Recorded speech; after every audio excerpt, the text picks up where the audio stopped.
Welcome to the Tipping Point Show. I'm Jimmy Evans. I'm very excited today to have Bill Koenig joining me. I've mentioned his book, Eye to Eye, on the show many times, and we're going to be talking about it today.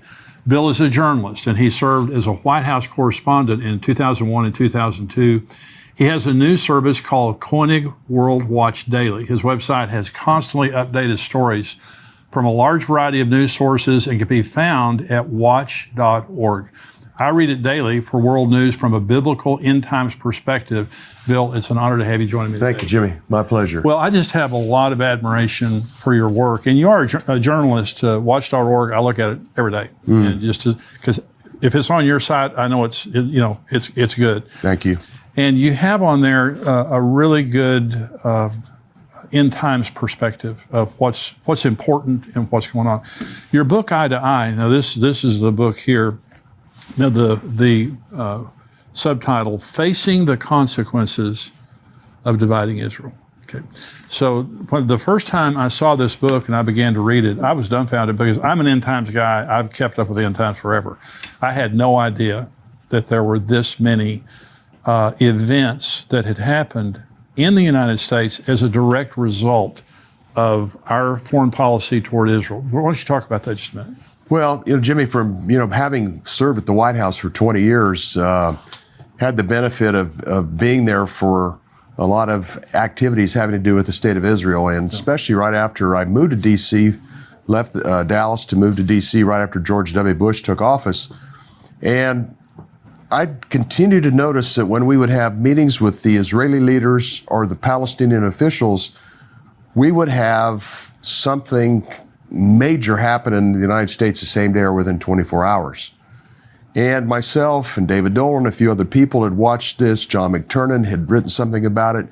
And so we started connecting the dots and had the opportunity in early 2001 to write Israel, the Blessing or the Curse. It's out of print. This book, Eye to Eye, took over from where I left off there. And I was amazed just through the research from what I'd seen and what I saw previous to that.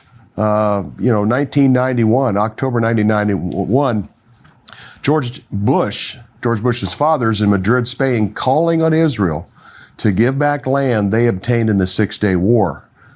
And at the very time he's at a podium in Madrid, Spain, calling for this, the perfect storm was sending 30-foot waves into his home in Kennebunkport, Maine. It wasn't the next day or a week later. It was at that moment he was calling on Israel to give up their covenant land. So I even warned President George W. Bush right after I became a White House correspondent for an incredible period of time and a very biblically important period of time. I warned him, don't touch the land, in 2 letters. And then 9/11 happened. And what happened, Jimmy, 17 days before 9/11, George Bush was working with Crown Prince Abdullah of Saudi Arabia on what was going to be the most comprehensive address ever given to the UN in September. And on 9/10, the work was done. It was going to call for the division of Jerusalem, the fulfillment of the UN resolutions 242, 338, and 2 states. Something his dad or Bill Clinton would never have done. Never have done that. But 9/10, the work was completed. Prince Bandar from Saudi Arabia, who had worked actively on the peace deal, was celebrating in his mansion in McLean, Virginia. And then he woke up the next day to the horrific incidents of 9/11, the World Trade Center and the Pentagon. And one other thing here, Jimmy, the Lord reminded me that he did not produce the evil of 9/11, but he didn't stop them. That's right. Well, and Jonathan Cahn, who we've had on the show here many times, he just says, God takes down your defenses. The Harbinger, his book, The Harbinger, Absolutely. Talking about what happened to Israel. What happened here is God's not making it happen; He's just allowing it to happen but there's a direct cause-effect relationship between our foreign policy toward Israel and what happens. And these are many times, if not most of the time, historic natural disasters. Certainly 9/11, but a natural disaster, and we're going to talk about Ian here in just a little bit. When you talk about 30-foot waves at Kennebunkport while he's making the speech, and it was a freak storm. Totally. And that's why it was called the perfect storm, because you had a bunch of things that had to happen that produced the perfect storm. And rather than going from west to east, it was going from east to west, which is totally an unusual event, meteorological event, and that's why it was coined the word perfect storm. So in your book, you have, 120-something? 126. 126 specific examples. And I encourage anybody, if you're a skeptic, get the book. You won't be a skeptic anymore. You can't make this stuff up. This was in the news. Give some other examples of the cause and effect of foreign policy toward Israel and natural disasters in America. Well, I think one event that everybody remembers is Katrina. Mm-hmm. It was on the front page of the newspapers in Washington for 34 straight days, whether it was the Washington Post, Washington Times, or the Baltimore Sun. This event was so enormous. And what had happened is 9,500 Jews were forced from their home by the Schroen-Bush plan. And within a few hours of the final eviction of Jews that the Lord had put in their heart to occupy this land, a weather-related storm, even a remnant of a storm that was near the Bahamas, developed into a tropical depression, and within 48 hours it was Tropical Storm Katrina, then Hurricane Katrina. And it was devastating. And I had a friend that had been at the White House for quite a few years, 30 years actually, and she said that President George W. Bush never got over the consequences of 9/11 and Hurricane Katrina. That's significant. That's exactly right. So Joel 3, God is saying, I'm going to bring all the nations in judgment. And talking about the Valley of Jehoshaphat, it's talking about the Battle of Armageddon. And it says, because they've scattered my people among the nations and they've divided up my land. And so the premise of your book here is God is angry. God is angry with the United States, not necessarily our viewers, not necessarily you and me, but when we elect presidents, especially in this case presidents, when we elect people whose foreign policy toward Israel allows for the division of the land, allows for the two-state solution. Now, this is true today with our president and the prime minister, the current prime minister of Israel, Lapid. And so let's just get political here for just a minute. Not Democrat, Republican, but helping people to understand the consequences of how they vote. So Israel, if you're walking into a voting booth, the foreign policy is a big issue with you, right? Without a doubt. And one other note, I have 126 events in eye to eye, and then we had about another 12 during President Trump's time in office. And we've had almost $1 trillion worth of weather-related disasters that corresponded to what we were doing with Israel at the time. And even beyond that, Jimmy, 9/11 cost us $6 to $7 trillion. Wow. And the coronavirus cost us $6 to $7 to $8 trillion. And both of those have a connection to what we're doing with the land of Israel. So to phrase this is the God of Israel, as you know, the God of Israel gave Abraham, Isaac, and Jacob the land from the Euphrates to the great river, the river in Egypt. Right. And this is the covenant land of Israel. Israel's never occupied that. No. But as you know, this is his land. It's holy land. And no one has the right to divide or partition, as you mentioned in Joel 3. This land is special. It's God's land. Yeah. And anytime someone attempts to create an Arab state in Judea, Samaria, and East Jerusalem, the biblical heartland of Israel, there are consequences. And I also noticed the greater the pressure on Israel to divide this land, the greater the corresponding catastrophe. No, that's very interesting. So you and I were talking about, of course, I read your book, and now this is the way I think. And so whenever I see a natural disaster, I begin immediately to think. Record setting. Record setting. Okay, right. So there was a couple of years ago, I believe it was in December, a series of tornadoes, the longest tornado in American history. Went through 4 states, and it ended up in Kentucky, did historic damage. At the exact same time, the Biden administration was trying to force the Jews to stop building settlements in East Jerusalem. And we also know through President Biden's recent trip to Jerusalem, he went to East Jerusalem, would not allow Israelis to go with him. He openly declared he's for a two-state solution and for giving East Jerusalem to the Arabs. And so, again, we're going to talk about Ian here in just a minute, but we're seeing historic natural disasters happening still in America directly related to the foreign policy of America. And I might add, Jimmy, because a lot of your audience is very appreciative of all the things that President Trump did for our country and also for Israel. Right. And I had the opportunity recently to interview Ambassador Friedman in Israel, and I mentioned we've never had a more pro-Israel administration. No. Mike Pence, Mike Pompeo, Nikki Haley, John Bolton stood for Israel at the International Criminal Courts.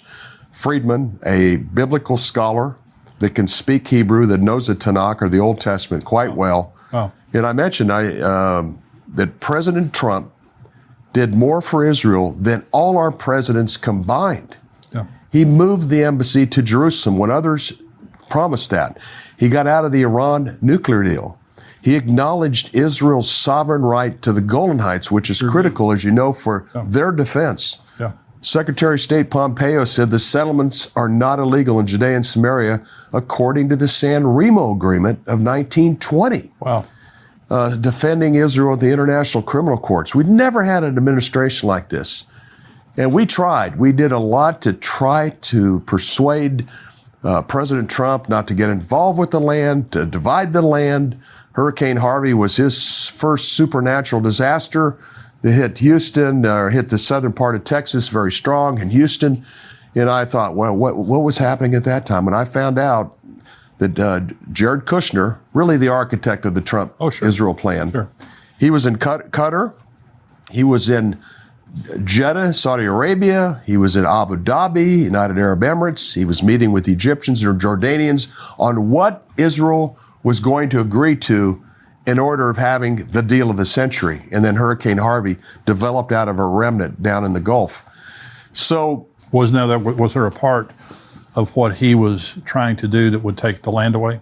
Oh, absolutely. He was trying to get the Arabs to go along with his plan, which was going to call on Israel to give up 70 to 80% of Judea and Samaria. Right. The biblical heartland of Israel. So absolutely, because it was not obvious. I had to dig through Arab press, and I did a lot of reading. I go, this storm, has to have been something that was taking place with Israel's land at the time of this Hurricane Harvey, because it was such an unusual storm, developed out of a remnant, similar to Katrina. It just kind of developed. Yeah. It wasn't from the Caribbean or off the west coast of Africa. It was very unique. And then I found that out, and we lobbied hard. You know, President Trump, don't do it, don't get involved, don't push, and we pushed hard. But there was also others that were within the Christian community that were excited about the Kushner-Trump peace plan. Well, and Jared Kushner had a huge amount of influence on Trump in that area, enormous in that arena. Absolutely. So you quote Zechariah on your website, watch.org. Zechariah 12, that God's going to make the Jerusalem a burdensome stone. Absolutely. And anyone who tries to touch it is going to be cut in pieces. Do you believe that we're living in that day, obviously, where Jerusalem has become the international issue and to those surrounding nations? No doubt about it. And I think, Jimmy, what's fascinating about all this, despite our president's errors, they are just accelerating final day events to the conclusion of an eventual peace deal. When I talk to audiences, I said, Bush and Clinton and George W. and Obama and Trump all had a biblical prophetic role. And I think what's important, and things really accelerated dramatically, January 28, 2020 at the White House, Trump introduced his plan with Benjamin Netanyahu in the audience, and very supportive of the deal. And he came up with a map that there had never been a specific map from the administration that his people put on Twitter. So 76 million people saw this map. And within about 41 minutes of the map being posted on Twitter, we had a 7.7 earthquake shake the Miami financial district. And usually, it's unbelievable. It is. It's unbelievable. And then that afternoon, according to Peter Navarro, things were breaking loose because of coronavirus. He was telling Fauci and Azar and Mulvaney, the chief of staff, my God. we need to do something. This is going to be a disaster. We need to close the air travel to China, look at closing it to Europe. This is going to be a disaster. They laughed off Peter Navarro. Navarro says, okay, I'm going to put this in memo. Next day, January 29, he put a memo, says this is going to cost 1 million to 2 million lives. Wow. It's going to cost us $3.7, $3.8 trillion unless we do something serious. He wrote it to the National Security Council. Also, President Trump, that day they started their coronavirus planning task force. What also happened, Jimmy, within 24 to 48 hours, every major leader around the world said, no, we have our plan. There's a Trump plan, but we have our plan, the two-state plan. We want a balance between the Israelis and Palestinians. So you had Merkel, and then you had Johnson, and then you had Macron, the Arab leaders, Erdogan and others. So within 20 to 48 hours, along with the Vatican, they all established their position. 7 weeks later, we had 3 billion people in lockdown because of coronavirus worldwide. And the direct connection, and you're making the direct connection now. I absolutely loved President Trump's positions on Israel. Absolutely. So the one thing that he did wrong was to allow for the division of the land of Israel. Now, it's my understanding, I actually said this in a message, and someone corrected me in this, and I want to get your perspective on this. In the deal of the century, there was a part of East Jerusalem given to the Arabs. Is that correct, or is that incorrect? Well, there's still a debate over that, Jimmy. He basically said Jerusalem's not to be divided. It's Israel's, but at the same time, there was some kind of behind-the-scenes language that might have possibly carved a part of East Jerusalem out for the Palestinians to have a capital. You know, and I talked to Trump administration officials about this. They say, well, we never really expected the Palestinians to comply anyhow. They have a history of that. Sure. But nonetheless, they were going to be 70 to 80% of the covenant land of Israel, Judea and Samaria, was continuing. That narrative was continuing. And it continued the two-state narrative, even all the way up to the Abraham Accords of the summer, leading up to the September 15, 2020 signing of the Abraham Accords. That was the narrative. Arab plan, two-state plan, UN resolutions, and continue that, once again, that narrative of a future Palestinian state. Well, you said every president has had a role in kind of expediting the end times. And people ask me, because Biden, policy-wise, he's a disaster, and related to Israel, related to, transsexuality, all the stuff that his administration has been trying to promote. But someone asked me, why on earth would the Lord allow President Biden to be elected? Because he had to allow it. It had happened. Well, first of all, we're a democracy. I know we're a constitutional republic, but we elect presidents that way.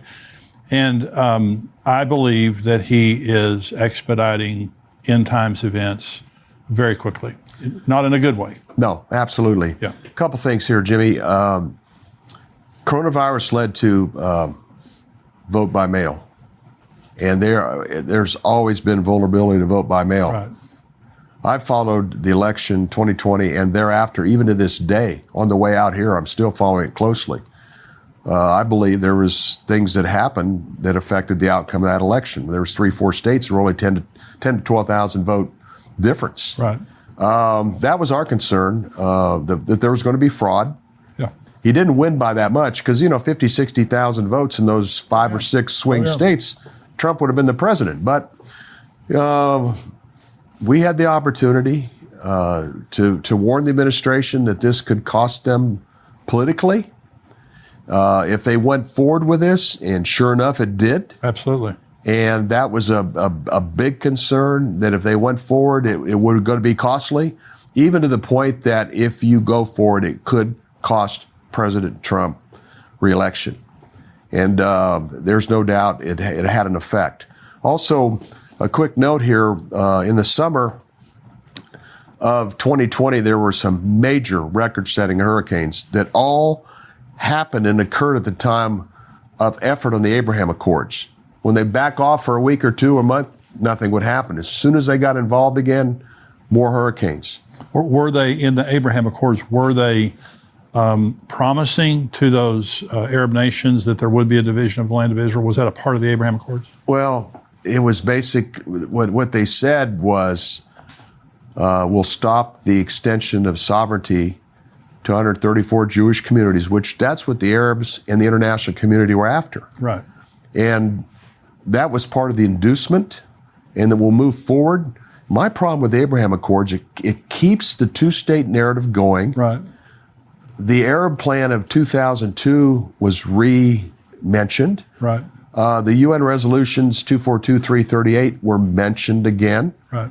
And so that, my opinion, biblically, it's not even my opinion, biblically, Israel has the right to those 134 Jewish communities. Of course they do. Rightful extension of sovereignty. But what happened?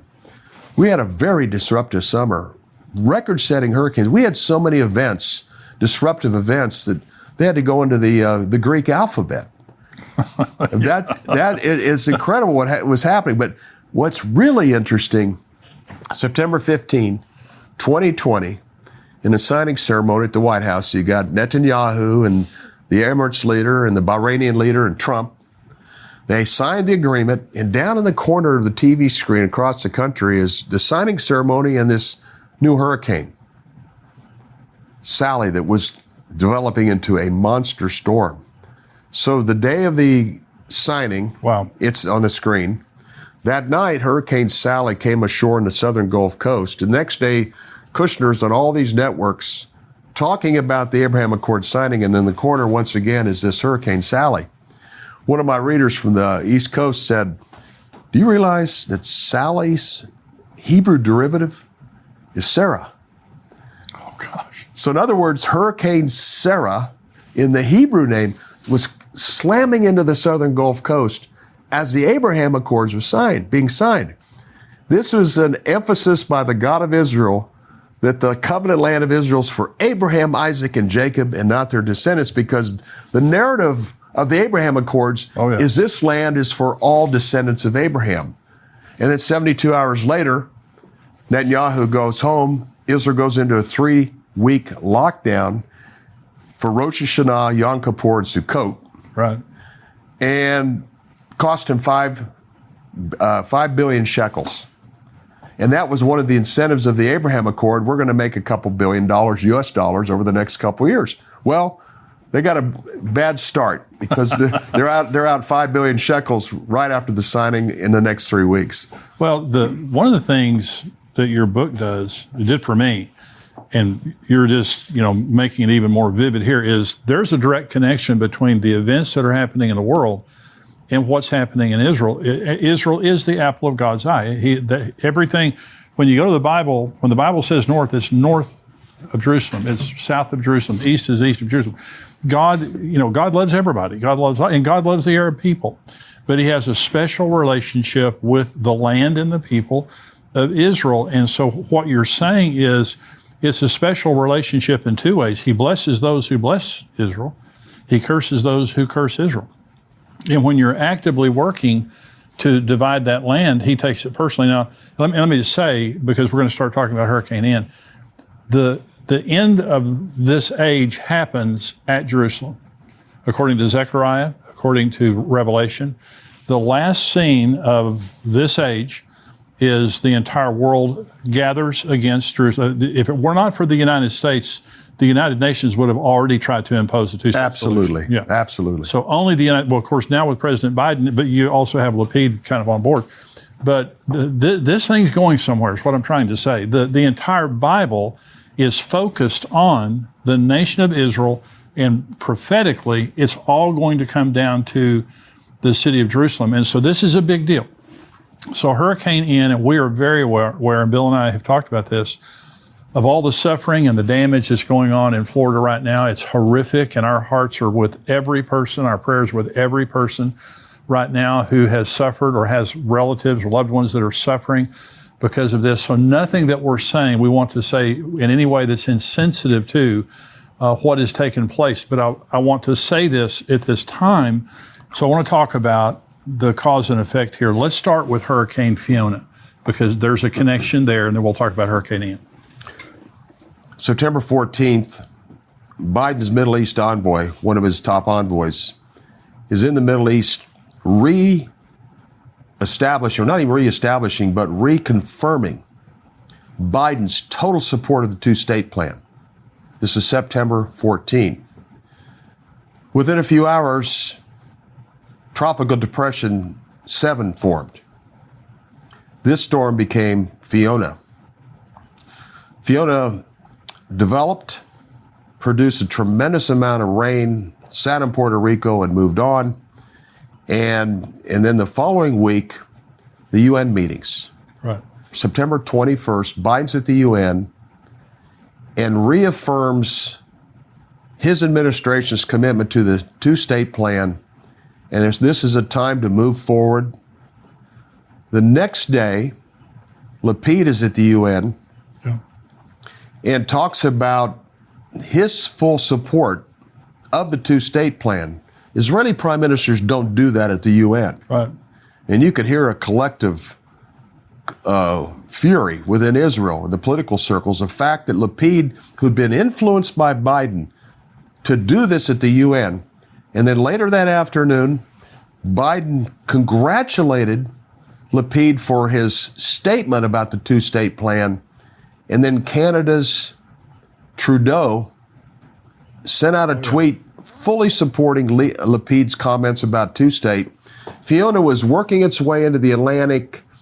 Some people thought it would hit Bermuda, but right after Trudeau made those statements, it made a north-northwest turn and ended up hitting Canada the next day, the most intense Atlantic storm in the history of Canada, 24 hours after Trudeau complimented Lapid on making his decision. And this is a statement we've made consistently during this interview, and that is historic.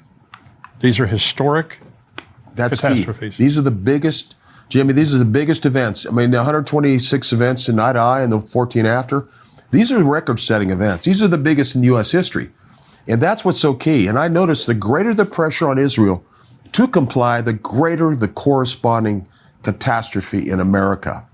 So, and you're a journalist, and this is why I love your information, is because as a journalist, you observe what's happening and report on it. Start seeing the patterns. You're not a preacher. You're not trying to, take the Bible and, manipulate the facts. These are things that have happened that all the world sees. Okay. The only difference is they don't make the connection related to Israel. So you believe that the United Nations preceded Ian, the formation of Ian. Yeah, between Biden and Lapid's comments, and then Biden's full support to the public of Lapid's comments, early, September 23rd, around 5 a.m. in the morning, Tropical Depression 9 forms. This becomes Ian, and it's never the catastrophe or never the event, the weather-related event, whether it's tornado outbreaks, earthquakes, or hurricanes. It's always an event first, like what Biden did, Lapid did, and then the Tropical Depression forms. Right after. Well, Hurricane Harvey, when it hit, and I have a lot of friends down in that area, and it was just horrific. One of the churches that we're good friends with there, flooded the church, just all the area there. God isn't against Florida. God isn't against Texas. God isn't against Louisiana, or all the places where these events happen. God is against an administration that is elected popularly, but is against an administration trying to put pressure on Israel to divide up the land. And so when you see the historic nature, the horrific, you're talking about the trillions of dollars that these things have cost, you're getting an idea of how angry God is. God's very angry with these, not the people, the individuals of Florida or Texas or anywhere. He's furious at the spirit that is behind these events because it's anti-Semitism. It is against the Jews having their homeland and having it peacefully, right? That's exactly right. The biblical heartland of Israel. and I re-emphasize that the God of Israel gave the land to Abraham, Isaac, and Jacob and their descendants to occupy. That's right. And he gave the Arab and the Middle East countries a tremendous amount of land Oh, yeah. and a tremendous amount of natural resources, oil, natural gas. He blessed them enormously. Yeah. But there's this obsession, not only with the Middle East Arab leaders and Shiite and Sunnis, the international community. But that's the beauty of this is, why does a country the size of New Jersey Right. and a city of Jerusalem receive the kind of international attention it receives all the time? And it's remarkable how God has done that. And you mentioned Zechariah 12:3, Jerusalem will become a burdensome stone. Yeah. Every Middle East leader right now and every leader of the world is in favor of dividing the city of Jerusalem. Yeah. And there's enormous consequences. Is there any other capital in the world where there's any serious discussion of dividing Moscow or dividing Tehran or dividing anywhere else? Only Jerusalem. And the Arabs were not interested in Israel, the land of, back then, Palestine. They weren't interested until Israel was interested. And then everybody starts acting like it's something really valuable. It was a wasteland when Israel came back. Absolutely. And now, every time I go back, and we're going back again in December, every time I go back, it's more beautiful all the time. The Jewish control part. Incredible. It's incredible.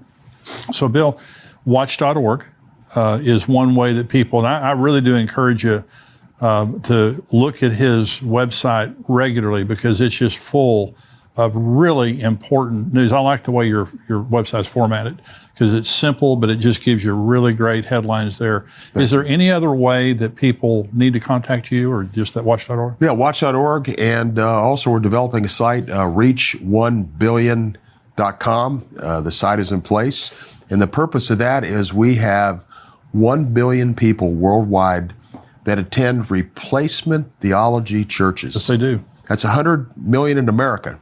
Protestants and Catholics have no understanding of the biblical significance of the days we're living in the state of Israel. And then at watch.org, every Friday I put out a weekly summary of world news that's biblically relevant. It's a subscription. And the key is, and it's difficult to keep it to 18 to 20 pages, as you can relate to, Jimmy, but it's just kind of a summary of what's happening Israel, Middle East, biblically related. And then also we focus a lot on domestic issues in the United States that affect us as Christians. Well, thank you, Bill, for being with me. I want you to come back now. Okay? Look forward to it. Because I know that everybody that's watching this. This is amazing. And, Bible prophecy is empirical. It's measurable. It's tangible. It's not some esoteric type of thing that kind of, you get weird and you kind of have to make it up. Israel exists miraculously for the second time, according to Isaiah 11. They exist. The things that the Bible said would happen in the end times are happening, have been happening for 74 years.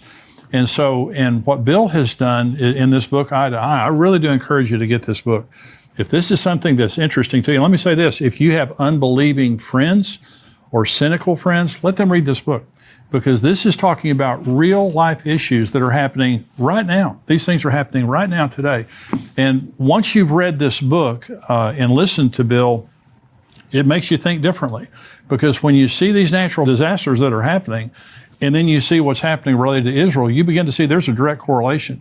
And so I do pray for this election that's coming up that people will get out and vote, and that you'll vote according to morals and you'll vote according to values, and not just money and all the things that politicians promise, Republican and Democrat, but vote. And when the presidential election comes up, if we're still here, in 2024, we need to remember that the foreign policy of whoever we elect as President of the United States affects every single individual in a very big way. And when they have bad foreign policy related to Israel, we're all in danger because of that. And so, again, Bill, thank you for being with me. We're going to have Bill back again. Now, we have our subscriber-only portion of the program coming up. I'm going to be answering questions that you guys, subscribers, have written in. If you're not a subscriber, endtimes.com is where you can go. $7 a month, $77 a year. We would love to have you be a subscriber, and you get the entire podcast here. Plus, we have articles and videos that come out all week long talking about end times, talking about things that matter. So if you're not a subscriber, endtimes.com, $7 a month, $77 a year. Now, if you are a subscriber, you cannot watch the entire podcast on YouTube. You have to go to endtimes.com or respond to the email that we sent you as a subscriber. So if you're a subscriber, stay tuned.